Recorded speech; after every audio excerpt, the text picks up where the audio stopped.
I asked you about that, Lee, because something threw me. I want to make sure it's accurate before I say it. Because when I looked up in mine, it did not say, he told me Proverbs 23:7, but that's not what that is. There are power in words, and words have power. I'd like to just sit on that for a second. There are power in words, and words have power. I'll let you sit on that for a second. Third time's the charm. There is power in words, and words have power. What's happening is I'm authenticating a verse because I don't ever want to tell you untruth. So before I say this, when I was researching what I was going to say, it said a verse, Proverbs 23:7. And then it said what that verse is supposed to say. And I don't know if you guys do this, but I do.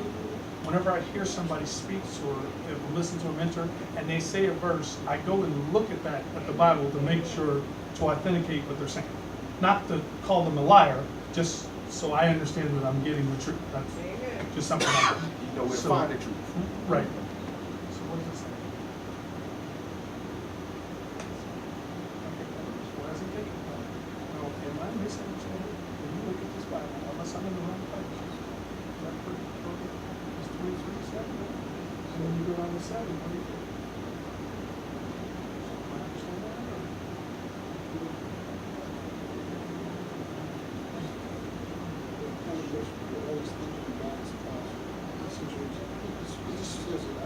Okay. I looked in my other book too. Yeah, this is Okay. every man. Okay. So you kind of put extra words. Okay. in All right. there. Deep meaning. Okay. I just want to make sure. It says what you said. Okay. And guys, again, I just wanted to make sure because I don't ever want to mislead you. That is never, ever my goal at all. Because I don't like being misled. So I just want to make sure. And so the verse says in Proverbs 23:7, as a man thinketh in his heart, so is he. There is power in words, and words have power. This is good. I'm not going to take long. I'm going to just hit y'all real fast and let y'all think. I'm going to say a few things. I want you to evaluate them to yourself. Please don't say anything. Just think about what I'm saying. The words of your mouth have controlled your life, whether you like it or not. Well. I'm going to say it again because I think some of y'all missed what I just said. I said, the words of your life have controlled your life, whether you like it or not, or whether you believe that or not. Although in history this has been connected to be a very, very not so pleasant thing, it's just very important that I make this connection.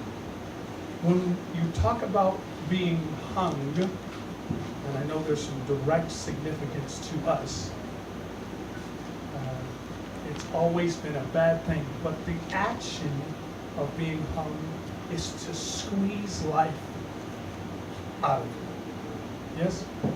So when I talk about being hung by your tongue, I'm talking about your own ability to squeeze the life out of you.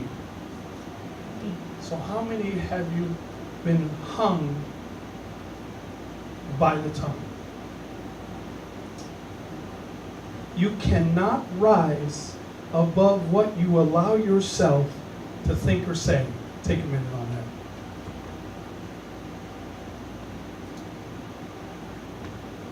You cannot rise above what you allow yourself to think or say. Proverbs 23:7 says, as a man thinketh in his heart, so is he. There is power in words, and words have power. Being hung by the tongue is saying that what comes out of the mouth is a window to the soul. Be very, very careful and vigilant about what you say with your tongue, because there is power in words, and words have power. There is a difference between a man-made law and a spiritual principle. Yes? The difference between a spiritual principle and a man-made law is that which God sent forth cannot be broken. But a man law can be broken at will. Yes?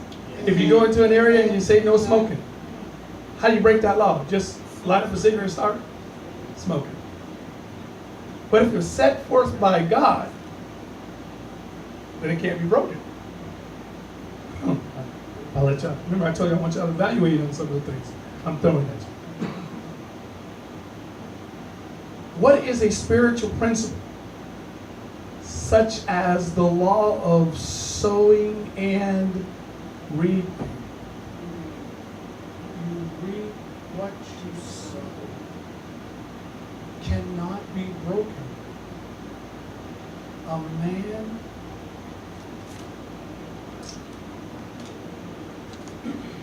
Proverbs 23:7 says, as a man thinketh in his heart, so is he. Because there's power in words, and words have power when applied to spiritual principles that cannot be broken, and man's law can. If you speak it into existence, then it will exist. Does anybody ever ask themselves the question, what has been happening to me? And then I want you to think, when you're asked that, to stop and think about what you have been saying or thinking all of your life. If you speak poverty into your life, you speak it into existence. There is power in words, and words have power. If you speak horribleness into your relationships, there is power in words, and words have power.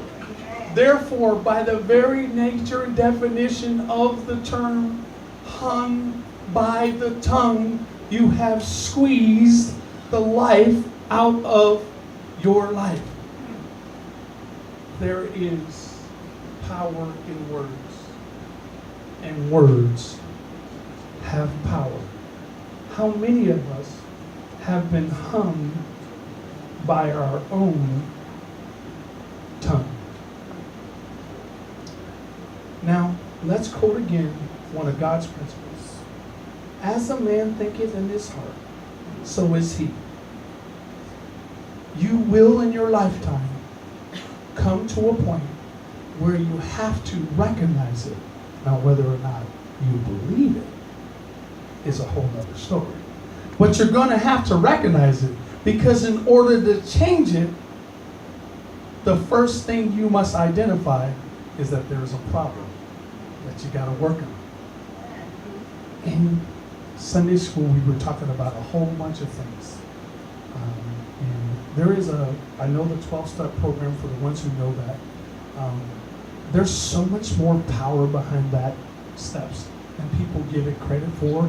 But the number one thing is you have to recognize that there is an issue.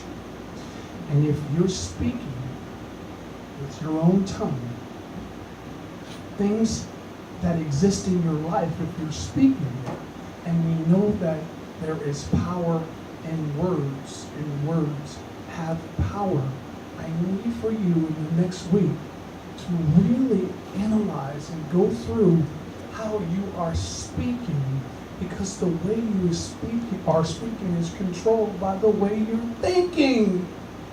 There is a direct connect to stinking thinking, which then produces stinking conversation, because there is power in words, and words have power.